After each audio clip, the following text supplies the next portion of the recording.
Hello there, guys, and welcome back to my channel for yet another, I guess, match preview, Premier League match preview, which we do on this channel nowadays. Even though I didn't do one for Wolves because we literally appointed Thomas Tuchel the day before. But of course, I'm not here by myself. Why would I? I'm here by, as he calls me, his partner in crime. I'm gonna call him my partner in crime. Wait, this side. Lewis Gebrselassie, carefree Lewis J, bro. How you doing? I'm good. Just came off the preview of Viz, leaving me in a bit more of an optimistic mood for the game. But yeah, I'm happy, well rested. Looking forward to the United Arsenal game. I'm gassed. What are you saying, man? Exactly. Like, I'm looking forward to it. Of course, Viz said certain things. It's like, they're in great form and, they always do well away at the top six. But then he also at the end said, certain other things that made me more positive again. It's interesting. Of course, if you haven't seen it while we were live, check it out after this. Myself and Lewis did a preview with Viz, a Burnley fan, a big Burnley fan. You should probably know about him over on his channel. So check that out. Subscribe to Lewis. His at is straight first line of the description because the title was too long to put your name in it. You need to get yourself a shorter name. Sometimes it's cool. It do get like that. Of course, ladies and gentlemen, if you're watching this right now, first of all, big up yourself. Subscribe if you haven't already. Whether you're watching this live right now or later on as a video, smash the like button. And of course, because we're here joined by Lewis, if you want to make 100% sure that I see your chat message, don't hesitate to use the super chat function. But of course, you absolutely don't have to, not making anybody pay to watch my content. But if you want to make sure that I see your chat, because there will be a lot of people, hopefully, so I can't exactly see every single message. So if you want to make sure, do use that. But of course, we spoke on your channel about the game from a bit more of a Burnley perspective, from a bit more of a, I guess, broader perspective. And I thought, let's on my channel now get into a bit more of a Chelsea perspective. What will Thomas Tuchel do? Who will he start? What formation will he go with? What do we know ahead of the game? And what to expect, I guess. That's what I think we should talk about. And of course, I'm not sure if you watched it, if you got round to it in the end. Of course, there was this first official press conference by Thomas Tuchel on Thursday, which is now 2 days ago already. He didn't do another one yesterday. Wow, I missed another Tuchel press conference. I can't be asked. No, it is still the same one. I just thought maybe you caught up on it since. Nah, I really need to start watching more of these. I keep going for the direct quotes because it's just easier for me. I'm so lazy. No, it's true. Yeah, it's true. But to be honest, like, I still recommend watching them to you and anybody. Not Siri. I don't mean you. I don't know how she thought I was talking to her now. Anyway, I still recommend them to everybody because Tuchel gives off a good vibe, and also, unlike most managers, he's actually happy to explain tactics to you in his press conferences, which is very good to understand his approach and stuff. So I enjoy that, and he's just a good laugh. He just seems happy and smiley. Okay, he's only been in charge for a few days. Let's see how long that lasts. But still, anyways, we're Demi did a tier list stream. Was so jokes. Chat was ruthless. Tier list of who? Where did you put what? Tier list of what? Any which way. Let's talk about Chelsea against Burnley. Burnley, let me just get the table up. Of course, some games on this match, they have already been played, so it's not 100% true anymore, shall we say. But Burnley currently sit in 15th, but they have 2 games in hand over the teams around them, I guess, and their form has honestly been brilliant. Just on Wednesday, they beat Aston Villa 3-2 after going 1-0 down and 2-1 down, so fair play to them. They beat Fulham 3-0. They beat bloody Liverpool at Anfield, the first team to beat them in 68 games in the Premier League, making sure Chelsea's, Stamford Bridge record stays upheld, which I thought was brilliant. They lost to West Ham and Manchester United. They won on penalties against MK Dons in the FA Cup. They beat Sheffield United. They lost to Leeds. They beat Wolves. They drew to Villa first time rounds. They beat Arsenal at the Emirates. And I guess before that, the one game that does give me a little bit of hope is the fact that Man City absolutely battered them 5-0, but that was back in November. So how much you can take that for anything, I'm not 100% sure. But like I touched on already, Thomas Tuchel, this is the title, this is on my thumbnail. Thomas Tuchel, for right now at least, is honestly Mr. Unpredictable. Who knows what on earth he's going to do? I mean, obviously, Lewis and myself touched on the Wolves game a couple of days ago already. But first of all, in hindsight, have any of your opinions on that changed? And also, do you think he'll go 3 at the back again, or do you think he'll change it up? I do think 3 at the back makes a bit more sense going into this game as well, only because we know the tactics that Burnley are going to face, and we're going to be on the front foot for most of the game. I'd be happy with 3 at the back because I do think we're going to be a lot better on the transition now under Thomas Tuchel compared to Frank Lampard. So I can feel a bit more safer just having that extra body a bit forward. I won't feel like we're overcommitting as much because I don't think we're going to be as naive as a team. compared to where we were under Frank Lampard. But like we've already said, massively hard to predict the sort of players that you think are going to play in this side. In some cases, Tammy Abraham would have been a better option other than Drew for some phase of the Wolves game. For some phase, I think Timo Werner would have been a better option. I do think Werner will be someone that will definitely start, because I think benching Werner for your first 2 games as manager is a massive statement, especially if one of the reasons why you've been brought in as manager is to get the best out of the new signings that have been flopping over the last 6 months. So you could expect Werner to start, in my opinion. You can expect Havertz to start. Probably Ziyech to start as well. I'm not really sure where Hudson-Odoi will play. Will he play on the wings? Will he play at wing-back again? But maybe you'll see a few similarities compared to the Wolves games. Obviously, it was a massive team based on experience, so you'll see changes there. But I think in terms of setup, maybe you wouldn't be surprised to see some similarities. Yeah, it's like I said, it's really difficult to predict, because I do think that Tuchel realised in that game, I don't need 3 against these low block teams here. Maybe against Burnley, it arguably makes even more sense than against Wolves, because Wolves had the pace up top, but Burnley play 2 strikers up top, and having only 2 centre-backs, I say only, but makes that a bit more tricky to deal with, I guess. But I still think the main focus won't be defending them. Our main focus will have to be to break them down. And I think we don't need another centre-back for that. And also, I do agree that he will start Werner, but the way he spoke in this press conference that you haven't seen didn't sound like he will play him up top on his own.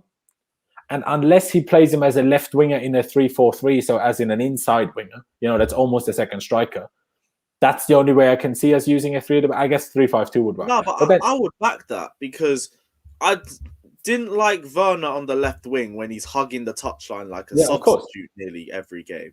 But when he's closer to the centre, I don't mind that. Like, that's where he was at his best at RB Leipzig. He wasn't at his best at left wing.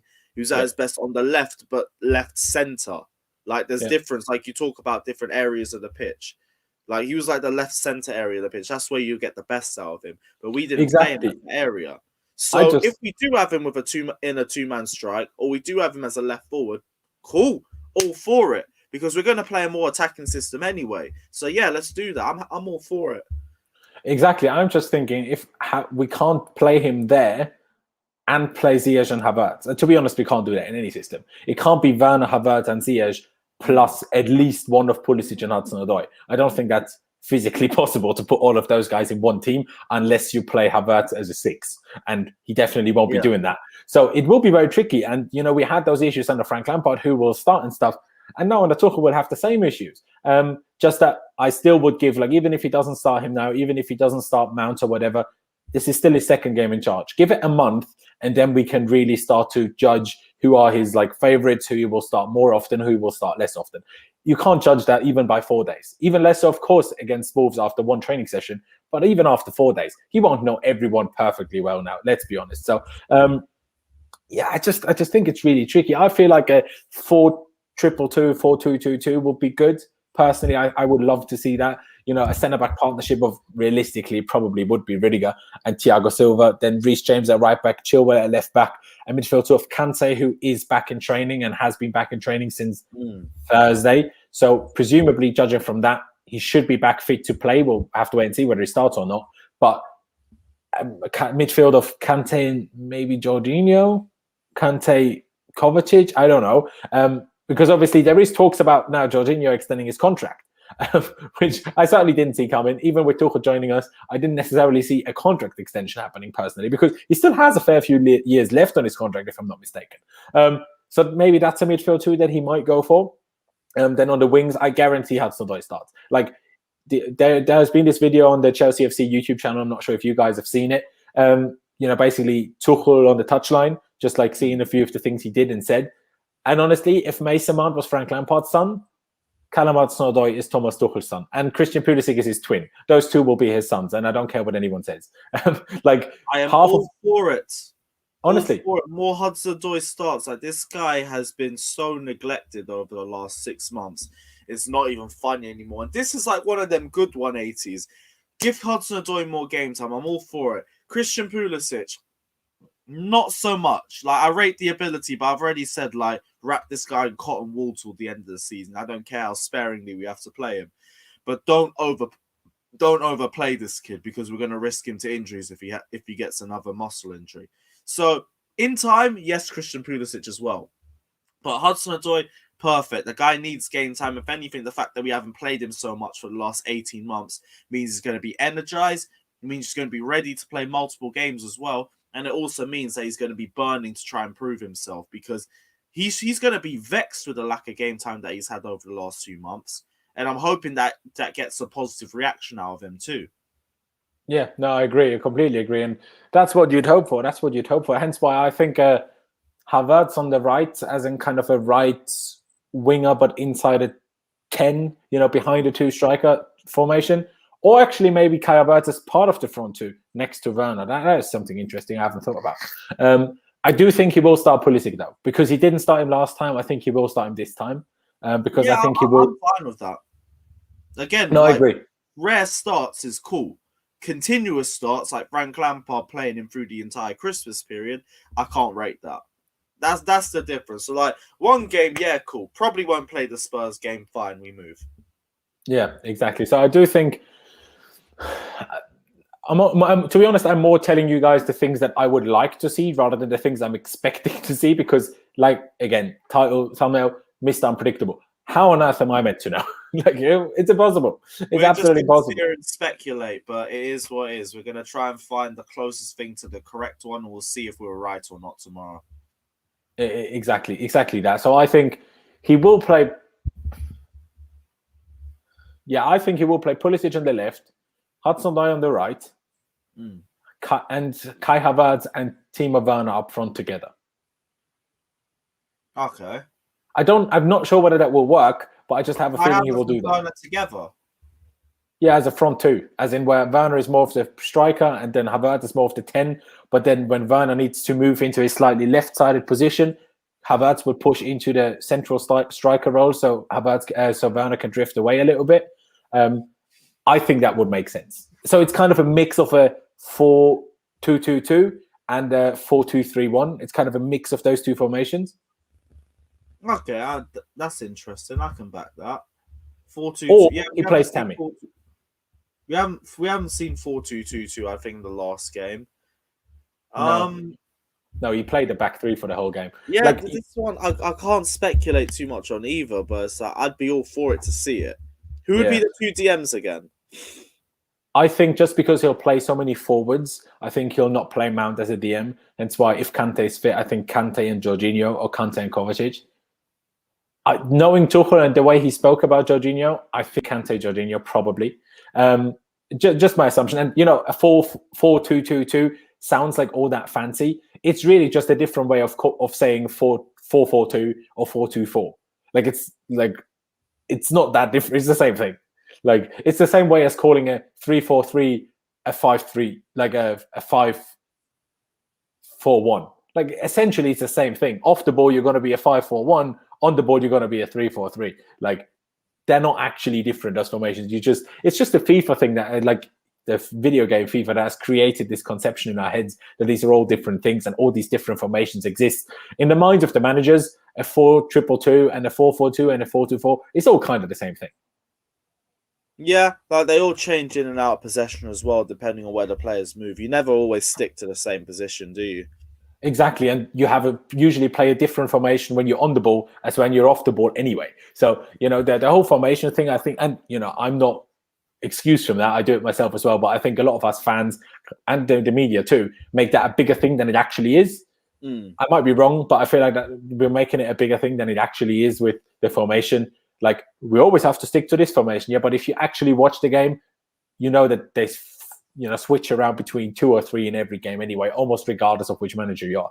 Usually not quite as crazy as under Thomas Tuchel, but still. But I do want to talk through a few specifics because let's just put the idea out there that we stick to a 3 at the back. Would you stick to the same 3 personnel or would you change it up? I'd prefer Zuma to Rudiger. I don't know why Zuma's now being benched for Rudiger. I've already said I think Rudiger's the worst centre-back we have out the lot. So okay. I don't really know why he's starting. That's the only change I'd make. Would you consider Reese James instead of Azpilicueta, assuming that Hudson-Odoi will keep playing as the official right wing back? Oh, would I prefer Reece James as a right centre back? Yes. I do feel like we could utilize more of his strengths on the wing per Fair. se, but you don't need it if you've got Callum Hudson-Odoi and Hakim Ziyech on that right hand side either. So if that was the case, yeah, I would back him as a right centre back. But if it's not them two, then yeah, I would prefer to go for that. The comment here as well, I'm seeing saying Rudiger's a better in a free than Zuma. I don't really see how or why. Like Rudiger, I won't lie to you, mate. I kind of agree. I'd say Rudiger looks better in a free, but that's because you get less mistakes out of him because there's more cover. But Okay, yeah, no. if you're going to get more, if if you're going to get less mistakes out of him, you will in turn get less mistakes out of Kurt Zuma. But you also don't lose the same ability that he has in the air. So if you're going to say Rudiger is better as a player in a free, Kurt Zuma is better in a free too. So it goes both ways, in my opinion. Fair. I mean, everyone has their own opinion. I just think, first of all, Rudiger is a lot faster, which And in Zuma, a back, yeah. I think that I think Zuma, his injury killed him. I think his injury killed him. No, maybe his pace has gone down. Maybe I'm giving him too much credit, but like he still has that same speed for me. I haven't seen him. He doesn't look like a completely different player to a few years ago. And I'd say if the injury killed him, it should also be killing his jumping too. But his aerial ability hasn't got any worse. I don't know, because I've seen Rudiger outpace Mo Salah. I haven't seen Zuma do that. And I mean, the Chelsea players say that Zuma in that situation. No, but the Chelsea players say themselves that Rudiger, along with Tomori until he left, was probably the fastest player in the squad. Like, why would they be wrong? Do you know what I mean? That's what I'm going off. And I think Rudiger is more comfortable in possession than Zuma is. And if you play a three at the back, then especially Zuma on his left isn't comfortable. On his right, he's decent, but on his left, he struggles. I think both are shaky on the ball, though. But that's why I don't really give the excuse to either. Both of them have that deficiency where I wouldn't trust them on the ball, or I wouldn't trust them if they're being pressed. But I think Rudiger has more errors in him than Kurt Zuma does. Both of them can have a mistake. They can have a howler in them. I see more howlers in Antonio Rudiger than I see in Kurt Zuma. And I think Zuma's strengths are stuff that Antonio Rudiger can't replicate. Like, he can't out-jump Zuma. He isn't as better in the air as he is. Only thing you'll say is maybe he's quicker, but I think Rudiger's stronger, and I think he's got more dominance in the air. So I'd still go for Zuma. Yeah, no, I agree. I would see, I wouldn't even play a back three. I would play a back four and then two centre backs, and then Zuma is over Rudiger all day long, all day, every day. In my books, I'm just saying in the three, I can see where the Zuma situation is coming from. And I did see a comment there earlier. Again, guys, to make sure that I see your message, use the super chat function, because there's too many, and we don't even have that many people watching yet, and still there's too many messages to read everything. I'm just going to call you Oliver, saying Azpilicueta is so underrated by this fan base, the disrespect. I do see where you're coming from, but I think it's also a case of we know how good Reece James is, and exactly assuming that Hudson-Odoi will play right wing back again, because we don't really have anyone like Hudson-Odoi at right wing back to do the same thing at left wing back, because we don't have a fast left-footed winger. Hence why, where else would you play Reece James? And I think Reece James deserves to and has to play kind of regardless of which position. All due respect to Azpilicueta, but Reece James is up the standard. That's as easy as it gets. I don't think his game has got any worse. I think it's just he isn't really as sharp as he used to be. And same way, he just has the same deficiency where he struggles on the turn. Big up Ryan, by the way. Yeah, he also has that same deficiency where he struggles on the turn and the transition from attack to defense. Reece James doesn't have that problem, which is why the standard has gone up, which is why you would prefer Reece James as a right back or a centre back to Azpilicueta. It doesn't mean Azpilicueta is worse. I think he's one of the best number two options you could have in the league for their position. Yeah. But that's just strength and depth. For sure. I even think as right centre back, you could make the case that Reece James is that Azpilicueta is better at that. Just because I don't think has Reece James ever played as a right centre back, because surely in the back five he would have always played the wing back role. So you could certainly make that case. And Aspi is definitely better as a right centre back than he is as a right back. Like as a right centre back, he's definitely closer to Reece. Do you know what I mean? And his game's dropped since going from centre back to right back, and that's been because he's transitioned into more of a centre back. He's lost that pace to bulk up a little bit more. So Yeah. maybe it would be better going back into that position. Same way Reese James could also assimilate into that position easily. But then that also asks the question too. If you do that to Reese James, you run the risk of the same issue when you transition him back into a right back, where he's like modified his game a bit more to be more suited as a centre back. Would you start losing some of the abilities that he had as a right back? I don't know. I'm trying to speculate, but what's your thoughts? Yeah, no, I mean, I agree. That's like Reese. Aspie definitely lost a bit of pace, and that's why he struggles a bit more at right back, especially because since he's moved back to right back, we've played more attacking systems under Sarri and Frank and now Tuchel.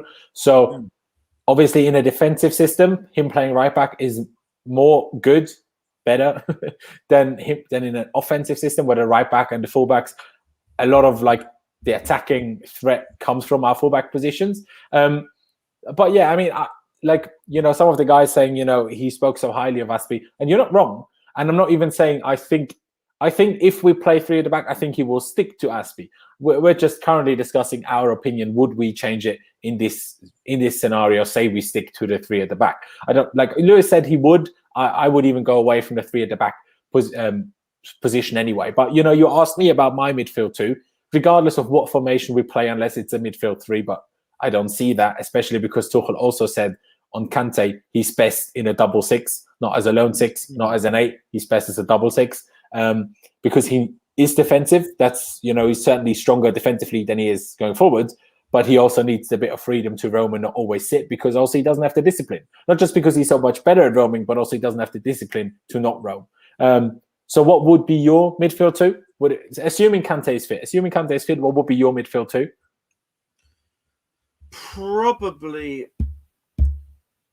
It'd probably be Kante, Jorginho, I think. I don't know. It's a case of preference, but I think if you're going to have Kante and Kovacic, you're not really going to have a lot of forward passing out the pair of them, all high-quality forward passing. Jorginho, like same way before Tuchel joined, he wasn't keeping his head up nearly as much. But his passing, he's looked a bit more back to normal Jorginho, and he seems to have a bit more freedom about his game again. So I think you do need a bit of a balance with the pair of them. I think Kante and Kovacic are very similar in the type of players that they are, except Kovacic, in my opinion, is a bit more press resistant. But they're both ball progressors who kind of struggle with that final ball. So if you play two of the same, you're going to have two of the same struggles. So I think you need someone who kind of balances each other out a little bit more. So I'd go for Jorginho Kante. Yeah, I 100% agree because, well, not necessarily the Jorginho, but that Kovacic and Kante together can't possibly work simply because, just think about it. They both roam. You know what Thomas Tuchel said about Kante in his press conference? Kovacic just the same thing. Less so in a defensive sense, but in an offensive sense. Meaning you still have no one that controls that whole area and covers the area while the other one goes. That's what you need when you have a midfield too. That's what we had when we had Matic and Kante. Matic set, Kante ran around and tried to win the ball back. And that's what we need again. I agree with everyone that says Jorginho shouldn't be that guy long term. I agree with it. I would even personally consider playing Billy and Kante. I think Billy is physically completely fine. I like it as well. I like Billy Gilmore and Kante too. It's just I don't see it happening because Jorginho's starting to get more integrated into the squad.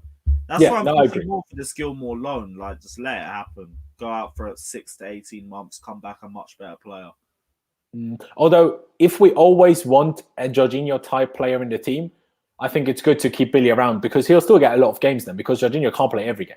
If Tuchel wants this type of player in almost every game, Billy will still play from now to the end of the season, 10, 15 games, realistically. Yeah, like, that's a really good way of looking at it. I didn't think of it like that. So it just depends on what Tuchel wants. Like, if he doesn't want that type of player in every game, then I agree. Maybe give him a loan, depending on the loan, right? Yeah. But yeah, that's a tough one. And what would be your thoughts on the whole selection issue? And you give me your formation, whatever you would do, right? Because we have Timo Werner, Tammy Abraham, Olivier Giroud, Hakim Ziyech, Kai Havertz, Callum Hudson-Odoi, Pulisic, and Mason Mount. Out of those 8 players, only realistically 4, maybe 5 if you put Mount as one of their midfield 2, but neither of us did. So out of those 8, only 4 can start. Which 4 would you pick? Again, depends on the formation. You just put them in whichever formation you think suits. All right, so we're basically asking for my starting lineup then. Yeah. I quoted that well, didn't I? I know it's so hard to predict with this manager, but let's go for it. I think we'll go 3 at the back again. Okay. And I'd like it to be Silva, Zuma, and I'd go Azpilicueta on the right hand side. Okay. Reese James, that as well, especially with the run of games that we have. I don't need to rush Reese James. If we can have a fully fresh Reese James for the Spurs match, that would be a cool option for me. Maybe bring Reese James off the bench, get him a bit more sharper for that match, but you don't necessarily need to start him in this game, so I'm not really that arsed about whether he starts or not. I'll happily take the Ziyech and Hudson-Odoi overload on the right-hand side because that worked magic in the last game, so we'll take that as well. So that will have Hakim Ziyech as a right forward. I like to see Tammy and Timo as the other 2 forwards because Olivier Giroud, I feel like we missed a bit more speed in his game, and like that's gonna come from his game anyway. Giroud has the same deficiencies in his game that you have to just be able to work around. But that just is what it is with him. He's that sort of player. So yeah, I'd go for Tammy Abraham also because the link-up play with Timo Werner has been much better between the pair of them this season anyway. So I'd go Tammy and Timo, and that just goes to the midfield and the left-hand side. If Timo's on the left, Chilwell's going to start anyway because I don't want Emerson or Alonso anywhere near my squad. Yeah. In midfield, you could consider Pulisic as a left wing back. You could consider Pulisic as a left wing back. If Hudson-Odoi plays right wing back, you could, in theory. Pulisic got that defensive work in him. I don't know, but neither does Hudson-Odoi realistically. No, I mean, he did in that one run. Improved though. Like I've seen improvements in his defensive play massively this season, and it's not just the Wolves game as well. I'll use the Rennes game as an example for that too in the Sevilla match. Pulisic, though, I haven't really seen too much of that either, and that's why when we were talking about Lampard's formation and different ones he could try out, 4-4-2 diamond was never going to work because we don't really have the wingers that track back like that. Hudson-Odoi does, Ziyech don't really. Pulisic don't really. So Kante would just have way too much work to do and get overloaded. So I wouldn't take that. I wouldn't take that. But left hand side probably Ben Chilwell, even regardless of how bad his form is. I don't think there's a better option. If you want Emerson to start or you want Alonso to start, you just forgotten how bad they were with consistent game time. I don't want either of them to start. I'm already finished with a pair of them. Sooner we get a transfer in, the better. Yeah. Jorginho, Kante goes in midfield, and I think that's my team sorted then by that point. So that's probably another 3-4-2-1 formation. Yeah, fair. But that means you're not starting Kai Havertz, who, in my opinion, had a very good performance last time out. Oh, yeah. I mean, we could take Ziyech out and put Havertz in that position. Because Havertz does like coming in off that right-hand side anyway. So that could work. Like, I wouldn't be against benching Ziyech for Havertz for one game because we're talking about rotation the side anyway. And I do want to see the best out of Kai Havertz, so I would be I would have a favoritism towards him. So yeah, we'll make that change. But other than that, I think I'd keep that lineup. And Emerson has improved. Emerson has improved because he's not playing consistently. That's why.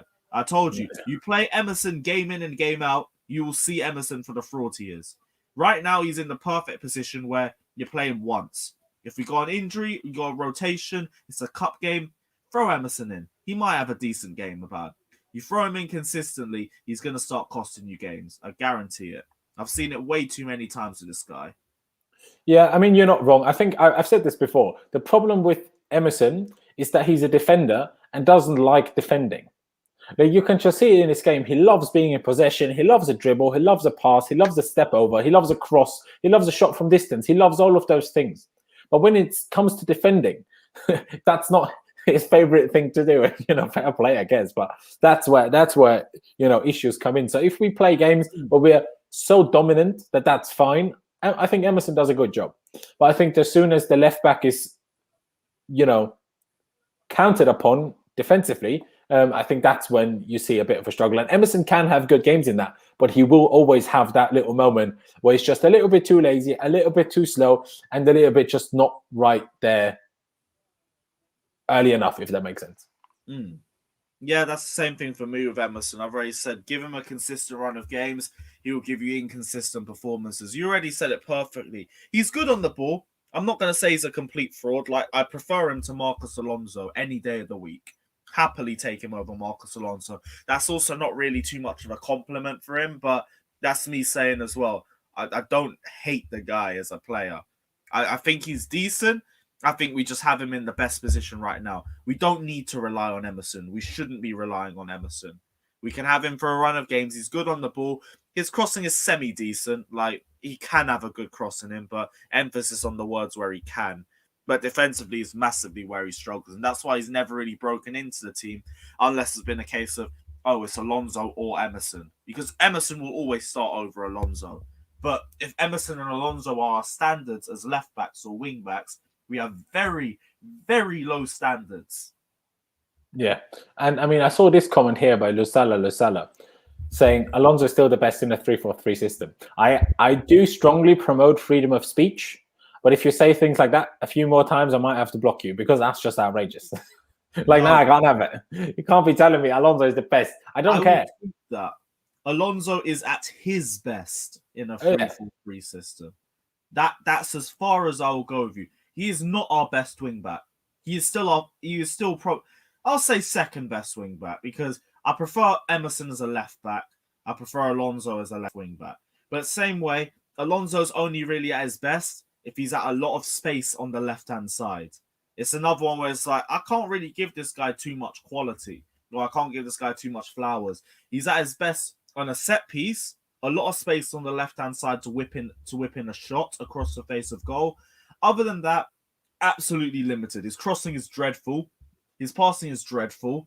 His transitioning is so shocking for someone at a Chelsea level of quality. And he's slower than Jorginho.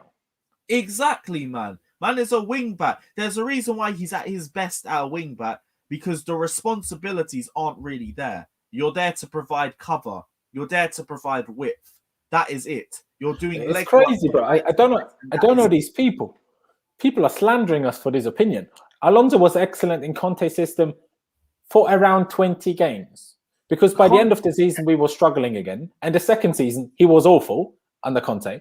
And Oliver, we didn't abuse Alonso by any means. Abuse means insulting. Saying someone's bad at something is not abuse. That's just saying he's bad. That's not abusive in the slightest, like at all. You need to get your definition of the word abuse right.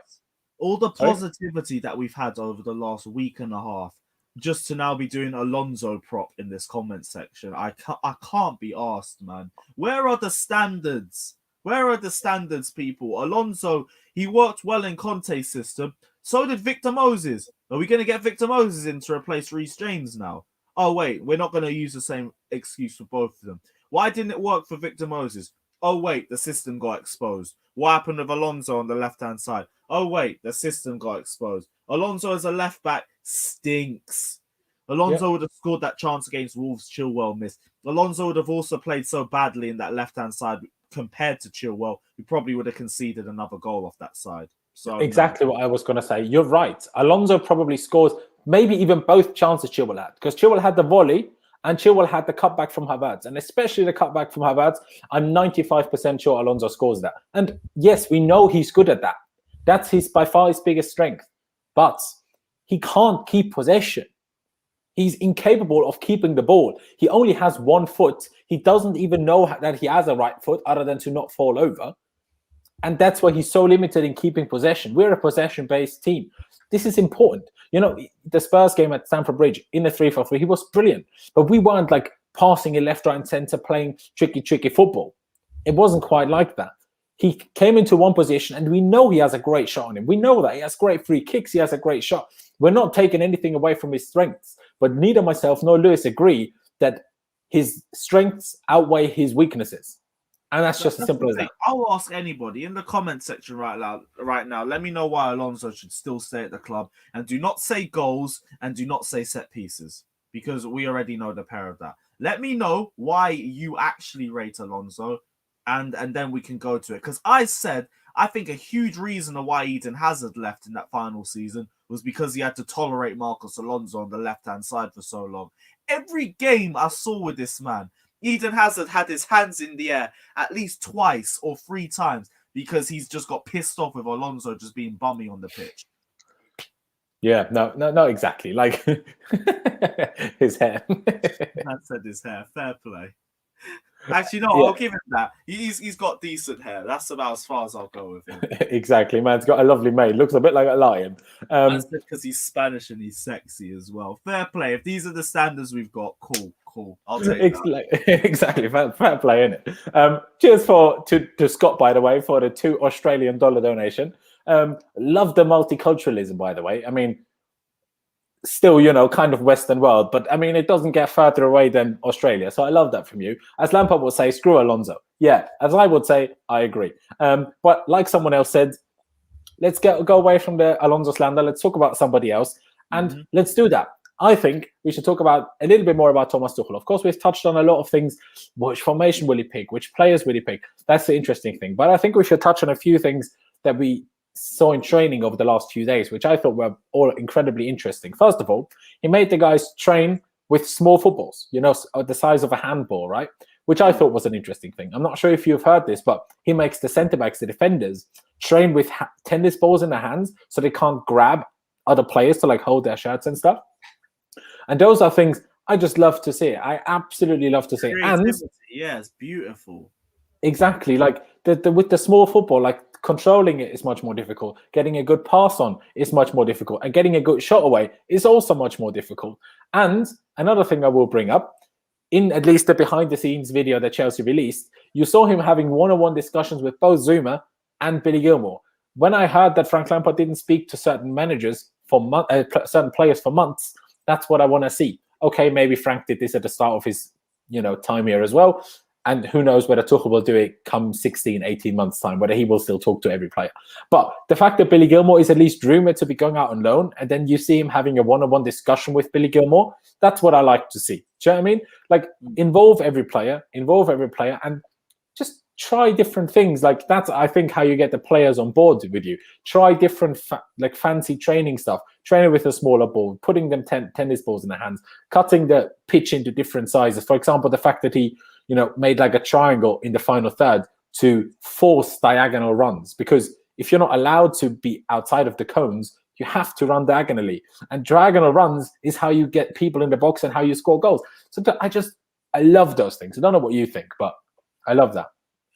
That's the thing that we're missing. It's like that. It's always been the little things that always make the biggest difference. And Thomas Tuchel's creative in terms of his tactics and in terms of the way he views the game as well. And that's what we've needed. We've needed flexibility. And from the sounds of it, from the way players are talking in the dressing room, it sounds like it's, as you say, it's a new manager bounce and everything, but we're still waiting for the win and everything like that.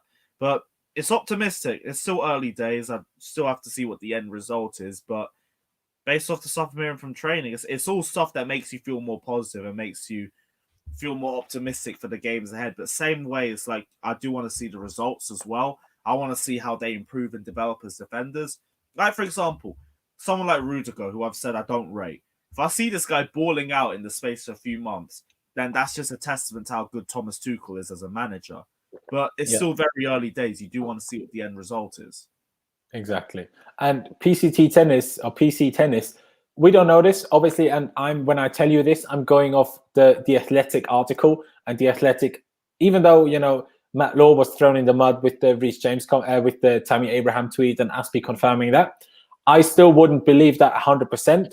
To me, this could very much so. It could be wrong. I'm not saying I'm either side, but I'm saying it could be wrong, like Tammy and Aspie said, but it could also be a case of that's club PR.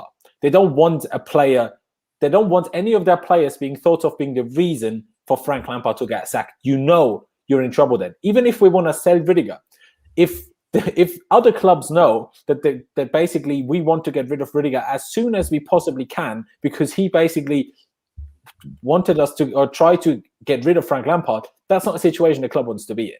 So exactly, and all the others weren't backed, and Jorginho wasn't backed. Jorginho is not going to be sold. I mean, now it looks like. I mean, I don't think Rudiger will be sold either, to be fair. But those are just the points I'm trying to make. We're going by the Athletic article. Of course, they could be wrong, but according to them, Frank Lampard didn't speak to certain players for months. Who those were, I don't know.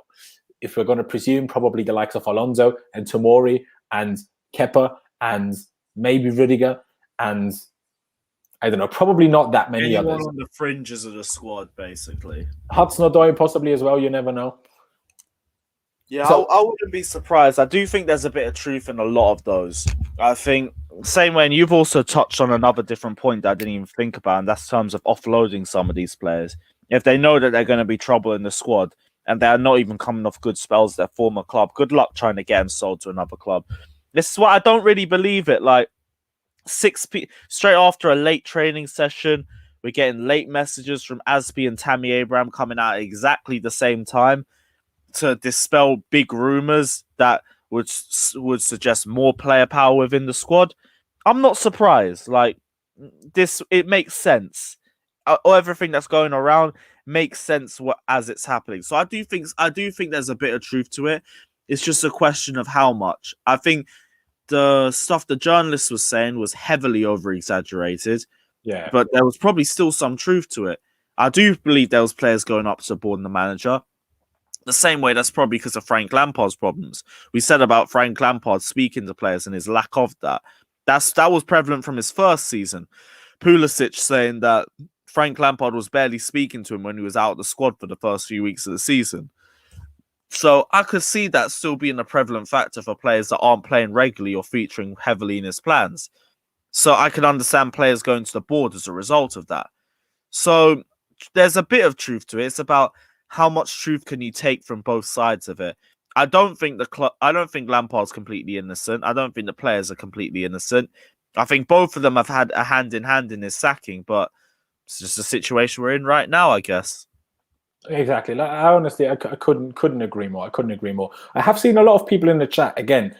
Use the super chat function if you want to tell me something and you definitely want me to read it out or whatever. A lot of people have been criticizing Chilwell, and I think that is an interesting one. That is an interesting one because, you know, a lot of people give Werner and Havertz the slack. They're new to this team. Yes, Chilwell knows the league. First of all, let's not forget that Chilwell is still also young. Let's not forget that Chilwell is still in a new team. And let's not forget, you can't be perfect every bloody game, and people are criticizing Chilwell on a very, very weird level, considering what we've been used to by Alonso and Emerson. Like, how you criticize Ben Chilwell? There's players that are performing a lot worse than Ben Chilwell is, and they're not getting criticism, which I personally find a bit strange. I'm not saying he's been perfect. He should be doing a little bit better with his crossing. He sometimes struggles to properly get it off the ground and beat the first man. That is frustrating. But at least he doesn't give the ball away constantly. He makes up. He has decent pace. He makes up for his, you know, he gets up and down the pitch as much as he possibly can. He works hard. I think, you know, yes, he could do better, but to start slandering him, I think personally is a little bit much. I mean, just my perspective. Yeah, I was saying it's a case of you're getting too used to the player that you have and you're forgetting the absolute bums that you had before them. I was saying Timo Werner slander, like we didn't have Morata and Batshuayi for years. And it's like Ben Chilwell slander, like we didn't literally have Marcus Alonso and Emerson stinking up the left wing for years. Like, yeah, Chilwell's crosses ain't the best.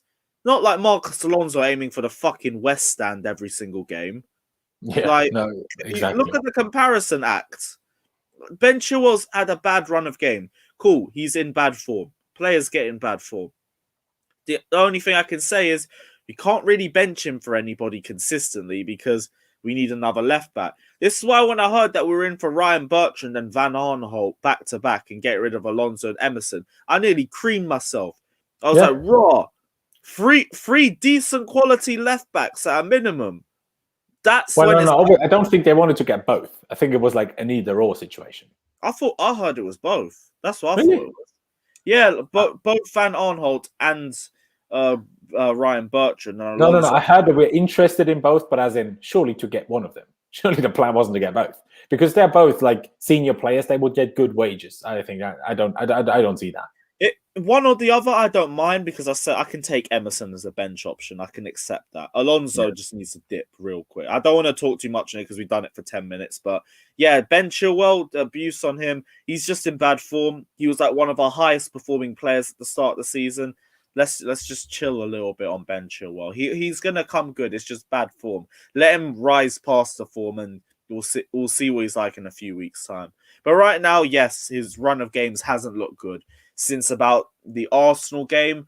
Yeah, about the Arsenal game, he hasn't looked like nearly the same player. Same way Reese James has. Both of them were injured and both of them were rushed back as well. If anything, there's more reliance on Ben Chilwell because of how bad the other options are. So I do understand the struggles, and Ben Chilwell's had a lot of game time this season as well. Does sound like I'm making a lot of excuses. I do understand that, but just give the kid time. Give the kid time. Exactly, like that's exactly what I'm trying to say. And obviously we're going to go for like about 15 more minutes. So guys, if you have any big questions, do use the super chat function. I do have one good one here by Eden Hazard, which why not? He says, if Tuchel stays for more than 2 seasons, or let's just say he stays for the 18 months, right, that he has signed a contract for the time being, and creates a dynasty, or who, just to put the question a bit simpler, sorry, Eden, who do you think Tuchel in the long run, let's assume in the next 18 months, will mostly build this team around? Who do you think, and name me 2, don't name me one specific one, name me 2 players that you think he will build it around most? I feel like I give you more than 2, to be honest. Werner and Havertz start, because they're the players that we brought in for the future, so the team is going to be built around them, especially with their partnership and how close these 2 guys are as friends for years upon years. You can see the team is going to be molded around the pair of them, and that's what we want to try and do. Hudson-Odoi as well, because we're already saying, like, if Mason Mount's fucking Frank Lampard's child, we know what he's going to be like with Thomas Tuchel, and that's for the benefit too. Defensively, I hope it's not Rudiger. If the form gets good, then I will. But right now, it's like, I hope not. But if his form isn't any good, we won't see him at Chelsea in 2 years anyway. I'm not too sure defensively though, because there's a lot of question marks there. Thiago Silva, I doubt is even here in 2 years, or he's probably about to leave in 2 years. Kurt Zuma, maybe, but it's a big maybe on that one as well, because we know the deficiencies in his game, and we know about the even bigger deficiencies in Rudiger's game. Christensen's meant to be an option. They're talking about Christensen as a possible DM option. But same way, there's holes in his game as well, defensively too. Yeah. And I've already said, as much as I love Christensen, I like him defensively as a squad option. I think he gets given way too much criticism for someone of his level in the squad, because he's never starting regular game time to be deserving the criticism that he gets. I think as a squad option, I think he's an excellent option. I think he's better than Antonio Rudiger personally. So, but it depends on how Thomas Tuchel wants to use him. If he sees him as a DM, maybe it's that. But I'm hearing like Thomas Tuchel is very interested in Andreas Christensen. So it's, again, a question of speculation. So I'd go maybe Christensen because he's the youngest out of all of the defenders. It'd be him or Kurt Zuma for me. In midfield, he loves N'Golo Kante, which will work for something for 2 years. But again, N'Golo Kante's legs will dry out eventually. Billy Gilmore, I think, would be an excellent option for that. And Mason Mount as well, too. Because I'm not talking about 1 or 2 players. I also want to talk about a spine. Because that's what dynasties are built off. They're not built off 2-year spells. They're built off a spine that a team can rely on and just work around. So I think that would be Mason Mount and Billy Gilmore as the midfielders that you'd look to. Maybe, seeing as he likes attacking 8s, even a Ruben Loftus-Cheek as well. But that's way, way, way further down the line. Even more further down than this season. So I'm not sure, but there's a couple players out there. That's why it looks promising right now. But only a couple players come to mind so far. Exactly. Like for me, the two biggest ones for me personally are Havertz and Callum Hudson-Odoi. Because, like I said, if Mason Mount was Frank's son, I think Hudson-Odoi is Tuchel's son, personally. Maybe Pulisic as well. I just don't... First of all, the injuries might hamper that a little bit, and a few other things. And because the way Thomas Tuchel plays, with whether it's a forward-back system or a wing-back system, the wingers usually stay wide. The wingers stay wide, so the wingers aren't going to be like goal merchants like a Salah and a Mane. That's not usually how Tuchel works. Of course, Neymar was different, but Neymar is Neymar. We don't have a Neymar. Like, as much as we rate these players, they're not Neymars. They're not Hazards. They're not Neymars. That's a bit different. But I will say, and that's why I think that a number 10, a second striker, an 8, like Havertz, can be that guy to get so many goals alongside the striker we expect to get goals anyway. And so I think the 2 big ones, the 2 that I expect to turn into absolute superstars, are Hudson-Odoi and Kai Havertz. I still think Reese James will be an absolute star as well. World-class ones. Yeah, cool. Yeah. Exactly. I think Reese James will reach that level as well. But I think the two big guys, because it's still easier to not replace, but as in, rotate in and out a right back than it is your main attacking threat. That is still easier to do with a right back than it is with your main creator, because it's difficult to find a lot of right backs now compared to in previous years. Like now right backs have to attack too. And that basically means, to an extent, they're still doing the same legwork of wing backs. It's just wing backs, you have less responsibility. You go back and forth, but again, you're just adding width, you're adding extra support. You're not necessarily that vital. It's just you're adding support on either side and you're helping it out. As a right back, though, I still feel like you're much more involved. You're much more involved on both sides as well. But it's like there's much more responsibility. If you fuck up as a right back defensively, you're going to have a lot of other opportunities in. Whereas if you're a right wing back, there's a centre back that can cover.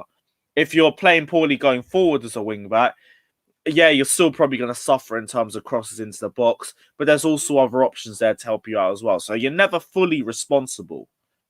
That's my main difference with both of the positions. Yeah, no, I completely agree. And by the way, guys, we have 220 people watching and haven't even hit 100 likes yet. So you better go down below and smash that like button right now. I can't lie. It's such a consistent thing where the likes... Oh, yeah, I've got to move this too far back. I keep forgetting. Yeah, what was it? It's such a consistent thing where the likes to viewer ratio absolutely reeks. So, guys, please smash the like and subscribe button if you ain't done it yet. I don't know why it took me so long to get that point out, but yeah, smash the like and subscribe button if you ain't done it yet. Exactly. See, like Alex, just go down below and like it. And as I always say, it doesn't cost you any money, literally, and it barely costs you any time. So why not? Why not? You keep listening to us anyway. Whether you quickly look down below or not, doesn't really matter. Kayo, my man, hope you're well. I lost your comment. Kayo, what are you saying, man? But I'm trying to find it. Where was you? There we are. Because obviously we were on a stream. Was it on your stream? I think it was on your stream before Frank actually got sacked. I think so. I can't 100. Yeah. The amount of streams we've been doing this week is an absolute madness. Honestly. And I was of the situation where I'm like, I wasn't 100% convinced that we had to sack Lampard. There are a few things, and Kai obviously was strongly for it. And I will say why I've changed my opinion and why I now say I think it was time. First of all, the club made me realize it was never the plan to keep Frank Lampard long term. If that wasn't the plan, then it was good to get rid of him. If the hope still eventually is to build a project and stick with one manager, whoever that manager may be, then he should have got more time. But if that was never the plan, then it's pointless. Then try to go for short-term success every time. And if we wanted to or have a bigger chance of making top 4 work, we had to get rid of him. That's why I think it was a good idea. Plus, obviously, all the information we got later on with the fact all of the background stuff that was an issue, that Frank had issues with Marina almost from day one, that the issues got increasingly worse with the whole him wanting Rice, the board not wanting Rice. Because of those issues that we didn't know at the time, or at least I didn't know at the time, because of those issues, that's why I didn't see a point. But I do still think that if we ever want to go away from being the short-term success merry-go-round of managers idea of a club, we will need a manager to get rid and seep out the negative influences. We need to stop having this culture of a club where it's okay for any player to stop moaning about the manager and thinks he knows better, to start going to the board. This is not, if you're a Frank Lampard and a John Terry and a Didier Drogba, you earned yourself that right to maybe have that kind of role. But if you're an Antonio Rudiger, if you're a Kepa, if you're a Jorginho, if you're a Kovacic, you don't have that right. And that's what we need to get rid of. Standards are dropped. Exactly. So that's why I think we had to get rid of Frank. But I also think not necessarily just to his fault and not necessarily just due to the performances on the pitch, if that makes sense. I also think as well, if you're one of those that was Lampard in right now, I would also think it's way too early for you to change your mind already. That I understand the question, and of course, like Kyle, I understand the opinions behind it as well, because you've been Lampard out since day one, and me, I was basically Lampard out by the time he got to the sack anyway. But for those who are still Lampard in, I'm thinking if you understand it now after a week, then I'm questioning why you were Lampard in the first place, isn't it? Exactly. You know, Cronus has made a very good point here. What we don't consider, some people might be watching off like the Twitter link and might not actually be logged in or might not even have a Google account, so they can't physically like. Ah, well, okay. But I will say this though, if you don't have a Google account, it literally takes like 30 seconds. So make one and drop a like and subscribe. Yeah, we're all shameless about it. We still want those likes anyway. We want those likes. We want those subs. That's what we want, realistically.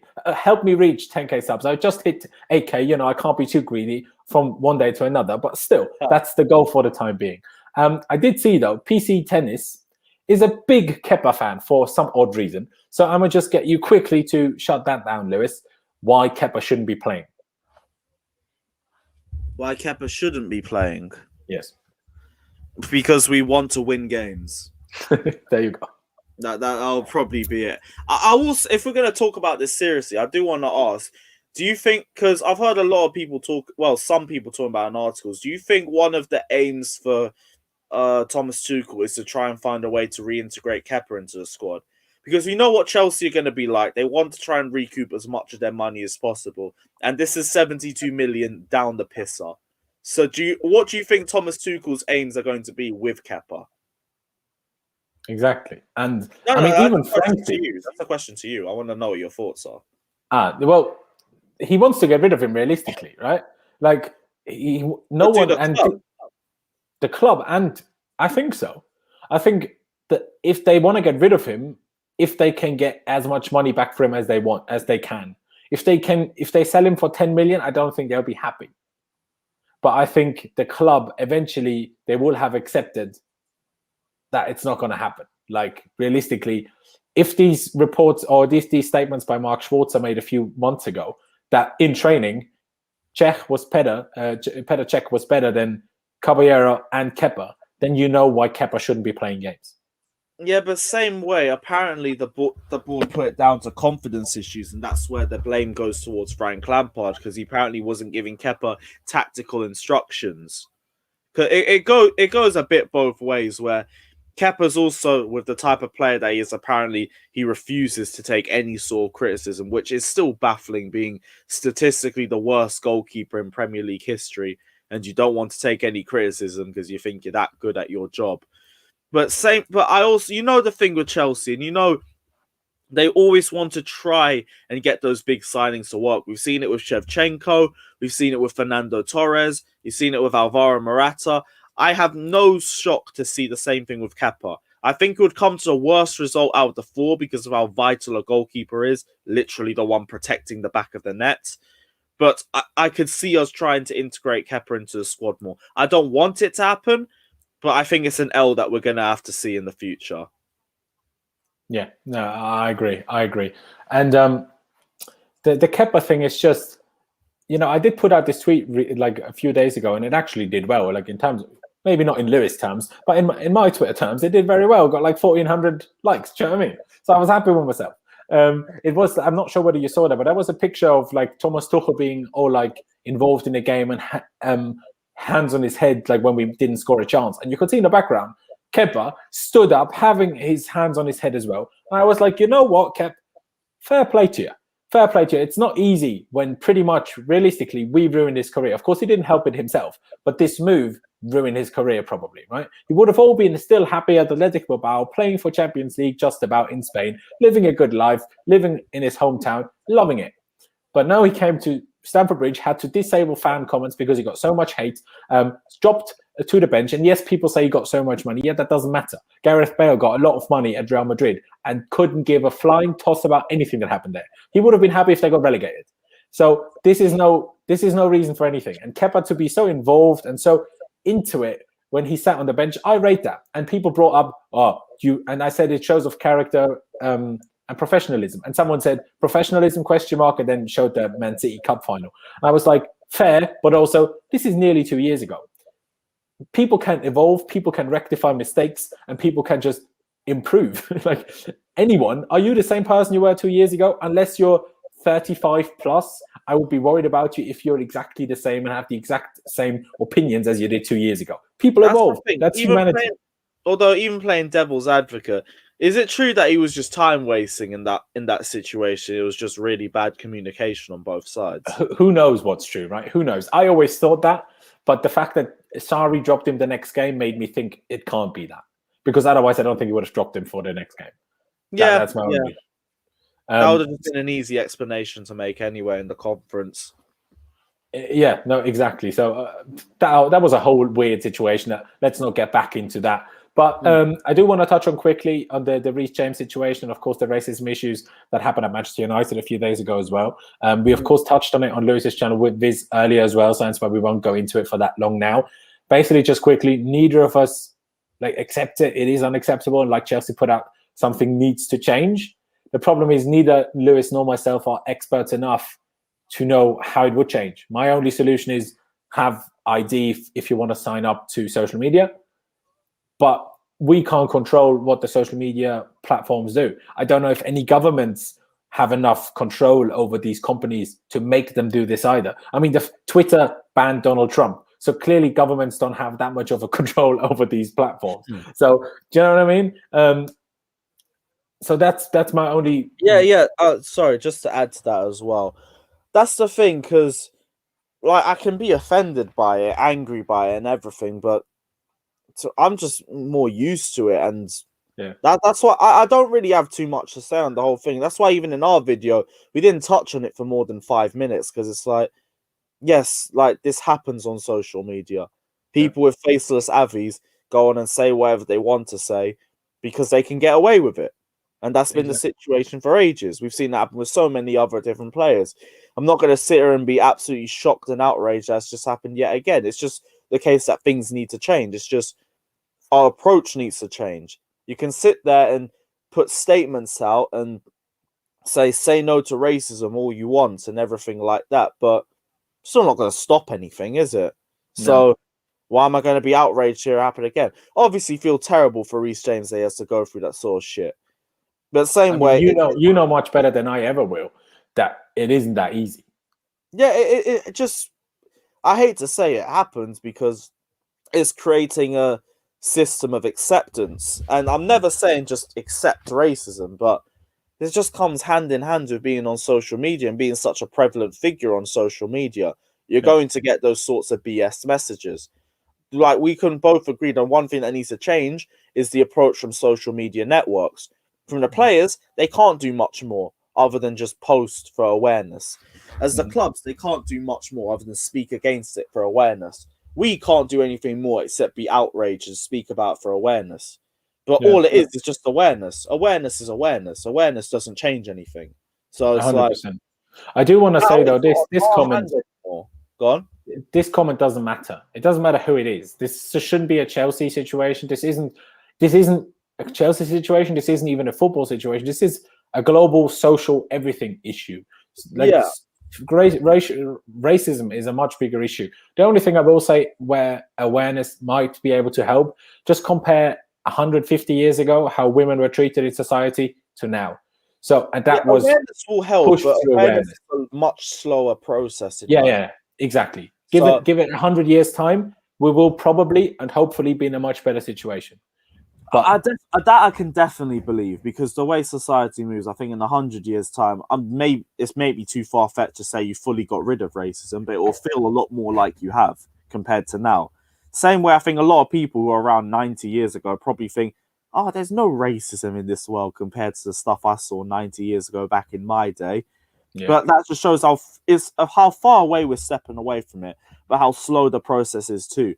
But that's why sometimes you do need quicker methods, and I think punishment is the only real method that you can have, but it all depends on how you can apply it and how serious the punishment is to actually stop things.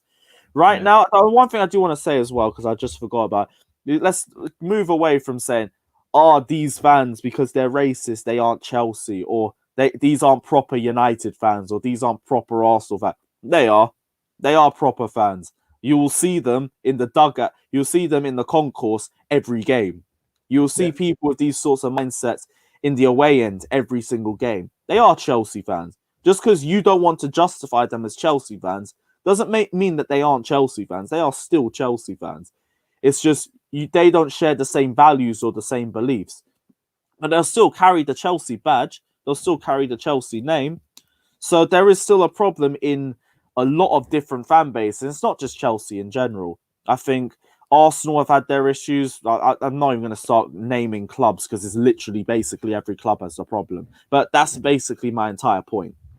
Yeah, no, I completely agree. And I do still think that punishment is a tricky thing because you need to punish in a weird way, because what punishment does is punish to re-educate. But what, just in general, the punishment, the fear of punishment, what that will do is stop racists saying racist things. It won't make them not racist. That will only happen over time. Because just because a racist is scared of getting in trouble for it doesn't make him not racist. That just means he's not saying racist things because he's worried about getting in trouble. So yeah, that's why low-key I don't want to say appreciate the chest, but I prefer it, because the one thing I like about social media is that everyone's saying, oh, the world's got so much more worse over the last few years. No, it hasn't. People have just got more cameras out. People are just able to transfer news and stories a lot quicker. You're now seeing how shocking the world really is, but it's not the world getting worse. It's just, this is the world we live in. Yeah, it honestly is like that. It honestly is like that. I want to touch on two things. First of all, what's your prediction for Man United against Arsenal? I need a United win. Well, we need a United win. I'm thinking a dead 1-0. Yeah, I'll take anything. A pipe it. I just don't let Arsenal win this one. Yeah, exactly. If they start beating the big teams, then they're going to start getting way too big for their boots. Exactly. And about this comment from Kaio, I'm not even going to get your thoughts on this, Lewis, because I'm just going to make it very quick. I do agree that Rory and other people sometimes use the wrong words, but people also need to stop forgetting that people are entitled to their opinions. He's not being racist to anybody. He's not being sexist to anybody. He's not. And if he has a go at footballers, all of my chat had a go at Ben Chilwell.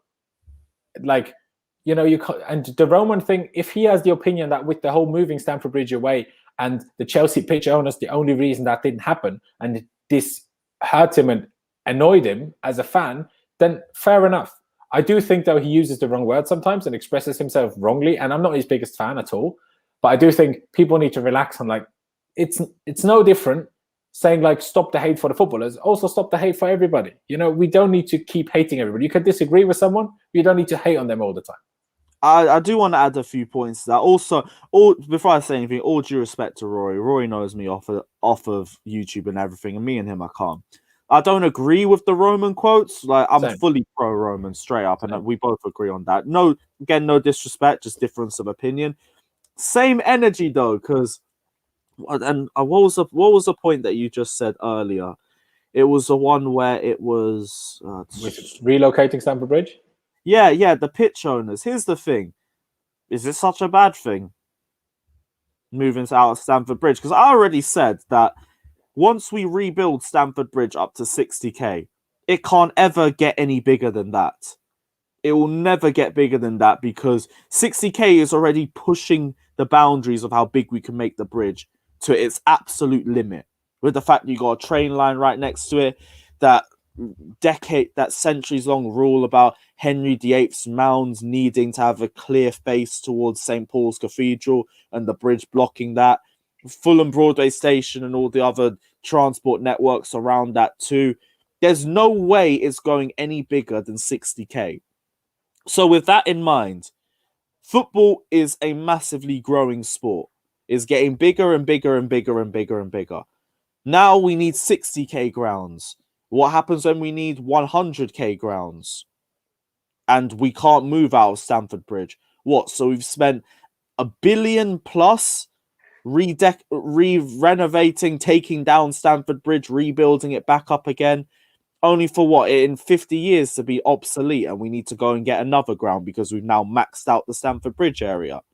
This is where I look at it from Roman's point of view, and I'm like, hate it all you want, because as usual, fans are just emotional wrecks. They stick to nostalgia as per usual, and you know what? It's fucking sickening for the most part of it. It is true, but at the same time, I do still think. Sorry.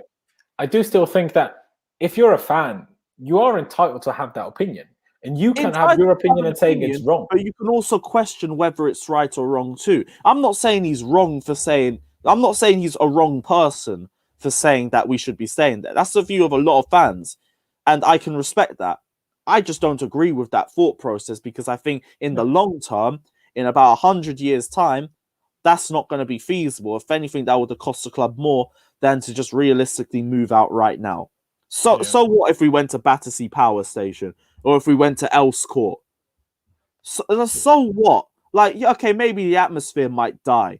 Okay, cool. If we renovated Stamford Bridge, the atmosphere would die anyway.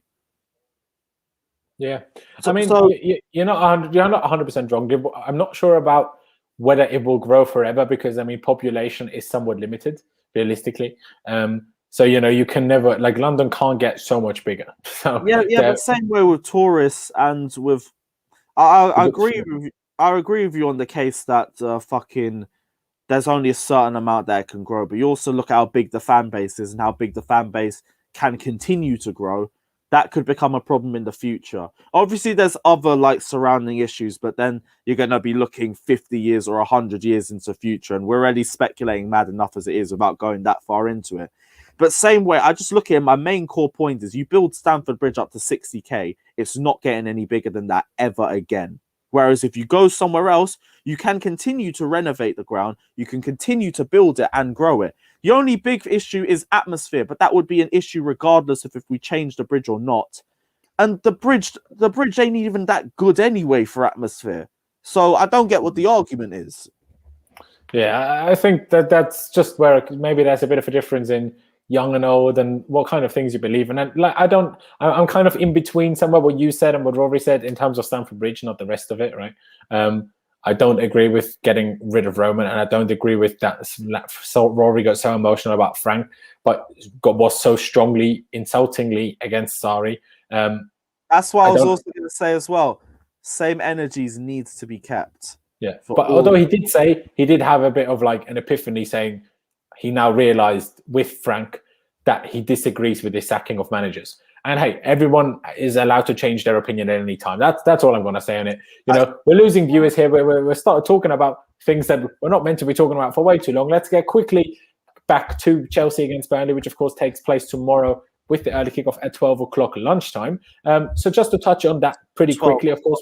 Kickoffs, man, I swear down. Exactly. I'm meant to be doing a Royal Rumble stream at midnight as well that night. I can't be arsed. Yeah, no, that is true. Wait, by the way, before we do move on, that comment, 60k is tiny, colleges in the US have larger stadiums. That is a madness. Yeah, but the US is also bigger. Actually, no, US is miles big. It's a case of states though, so that's a bit few and far between, but I get your point on that too. Yeah, no, and also traveling home away games and stuff like that. Yeah. I don't know the prices of college football, but I know the prices of NFL is getting more to the Premier League situation. But NFL teams play 12 games a season, or no more than that. So you can't compare that to the 60 games that Chelsea play a year. And a lot of people do go to home and away fans. So that's a bit of a different one. So. I'll touch on a quick fire question by Yusuf here. Again, ladies and gentlemen, if you want to throw a quick little question, statement, whatever in before we end this here in a couple minutes, do use the super chat function. Subscribe if you haven't already. Subscribe to Lewis. Smash the like button. But this quick fire question: Marcelo or Carvajal?